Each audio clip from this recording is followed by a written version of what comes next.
5 में डिवाइड करेंगे, एक आएगा, 4 में 1 से गुना किया तो कितना आ गया? वही कहानी इसमें भी दोहराना है। ठीक, फिर इस भिन्न के हर से जो आप एलसीएम लिए हुए हैं उस एलसीएम में आपको डिवाइड करना है। तो फिर 5 से 5 में अगर हम डिवाइड करते हैं तो कितना आएगा? 1 आएगा। और फिर इस भिन्न का जो अंश है उस अंश में हम 1 से गुना करेंगे तो कितना आएगा? 9 में 1 से गुना करेंगे तो कितना आएगा? कोई दिक्कत? सारा प्रोसेस हो जाने के बाद जो है अंश को जोड़ दिया जाता है, न कि हर को जोड़ दिया जाता है। किसको जोड़िएगा? अंश को। किसको जोड़िएगा? अंश को। अंश को। तो अंश को जोड़ेंगे तो कितना हो जाएगा? 9। कितना हो जाएगा? 9 व 4 13। बटे में क्या हो जाएगा? 5। इसका आंसर बताया समझ में? क्या हम ऐसा आशा करते हैं कि आप सभी को ये बात आसानी से समझ में आया होगा। आया ना है? चलिए दूसरा इसमें प्रॉब्लम क्या होता है, जैसे आपको दे दिया गया 8/7 आज जोड़ 10/14। ठीक है, 8/7 दिया गया और 10/14। ठीक है, इसको आपको जोड़ देना है। तो फिर नियम वही हो गया, भिन्न का कोई भी जोड़ आपके सामने आए या घटाव आपके सामने आवे, ठीक है ना जी, सबसे पहले जितना भिन्न दिया हुआ है उस भिन्न के हर का एलसीएम निकालते हैं। क्या निकालते हैं? एलसीएम ले लेते हैं। ठीक है ना जी, तो पहले एलसीएम लेंगे, तो वही बात यहाँ पर दिया हुआ है। ठीक है ना जी, तो हम लोग क्या करेंगे? 7 और 14 का एलसीएम ले लेंगे।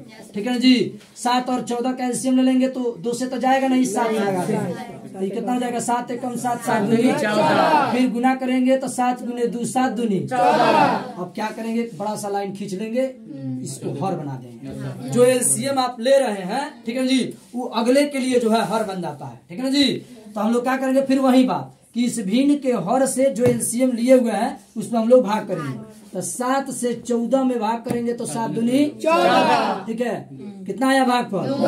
अब इसके अंश में गुना करेंगे तो 8 दूनी 16। फिर 14 से 14 में भाग देंगे तो कितना आएगा? 1। 1 से तब 14 से इस हर से इसमें भाग करेंगे तो ये कितना आएगा? 1 मरते आएगा। बोलिए 1 मरते आएगा। 10 में 1 से गुना करेंगे तो कितना आएगा? अब दोनों को जोड़ेंगे, ठीक है, दोनों को जोड़ देंगे तो 16 10 कितना हो गया? 14। ठीक है, हो सकता है अगर पॉसिबल हो तो इसको जो है आप सरलतम रूप में ला लीजिए। तो 2 से दोनों कट रहा है, 13 दूनी 26 और 7 दूनी 13/7। जी सर, बताया समझ में? सरलतम रूप में लाने का मतलब क्या है? कोई ऐसा संख्या आपको चुनना है, ठीक है, कोई ऐसा संख्या चुनना है जिससे दोनों जो है अंश और हर पूर्णतः विभाजित हो जाए। बड़ा से बड़ा संख्या लेना है, छोटा से छोटा नहीं, नहीं तो और बाकी रह जाए। बड़ा से बड़ा आपको संख्या लेना है, ठीक है, बड़ा से बड़ा आपको संख्या लेना है, तब इसको घटाना है। बोलिए, ऐसा आशा है कि आप लोगों को समझ में आ गया होगा। किसी विद्यार्थी को दिक्कत? तो अब इसमें होगा का, अब ज्यादा का कॉम्बिनेशन हो सकता है, जैसे 2 गो भिन्न लिए है तो हो सकता है आपको 4 गो आ जाए, 5 गो आ जाए, 7 गो आ जाए। ठीक है, कितना ही आए, जो प्रोसेस आप सीख लिए हैं वह प्रोसेस बदलने वाला नहीं है। ठीक है जी, आप इस क्लास में पढ़े चाहे जिस क्लास में पढ़े, ठीक है जी, आपके लिए यह नियम विधि जो है समान होती है। ठीक है जी, इसलिए पिछले बात को याद रखना बहुत जरूरी है। ठीक है जी, पिछला बात अगर आपको याद रहता है तब आगे की अगला प्रश्न क्या होता है? आपका क्लास बढ़ता है, आप जो है 8वीं में है, फिर 9वीं में जाते हैं, फिर 10वीं में जाते हैं, तो ऐसा क्या होता है? आप जो है एक आप देखिए होइएगा सारे किताब में, ठीक है, सारे किताब में जब जैसे क्लास आपका बदलता है, 8वां से 9वां में जाते हैं, ठीक है, तो आपको जो है एक एक्सरसाइज मिलता है, रिवीजन एक्सरसाइज मिलता है। रिवीजन एक्सरसाइज, तो रिवीजन एक्सरसाइज में क्या होता है? पीछे आप जितने पढ़े हैं उसमें का इम्पोर्टेंट पॉइंट का महत्वपूर्ण जो है बिंदुओं का प्रश्न जो है उसमें रखा जाता है। ठीक है, आपको उसको बनाना है, ताकि वो इसलिए दिया जाता है कि आप उसको पहले पढ़ें।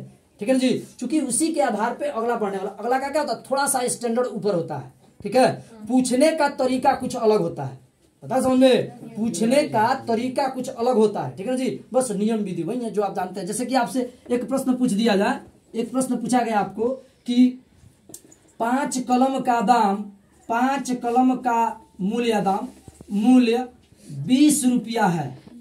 ठीक है, 20 रुपया है, तो ठीक है 8 कलम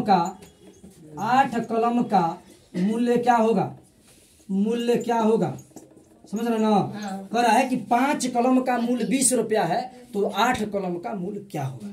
इस बात को भाषा में लिख दिया। ठीक है ना जी, इस बात मान लीजिए कि आप 5वीं क्लास में पढ़ते हैं, चाहे 3री क्लास में पढ़ते हैं, क्या, और 2री क्लास में आपको गुना सिखाया गया है और भाग सिखाया गया है। ठीक। मान लीजिए आप दूसरी क्लास में पढ़ते हैं, ये तीसरी क्लास का क्वेश्चन है, ठीक है, या तीसरी क्लास का क्वेश्चन है। तो अब आपको क्या दिया, थोड़ा सा स्टैंडर्ड इसको चेंज किया। करना क्या है, गुना ही करना है और भाग ही करना है, नया कुछ नहीं है इसमें, नया इसमें कुछ नहीं है, समझ रहे ना, नया इसमें कुछ नहीं आने वाला है। ठीक, इसमें आपको आया क्या है, नया बस केवल भाषा को, जो गुना और भाग की जो प्रक्रिया है, उस गुना और भाग के प्रक्रिया को भाषा में लिख दिया गया है, ठीक है जी, ताकि आपका क्लास बढ़ गया है।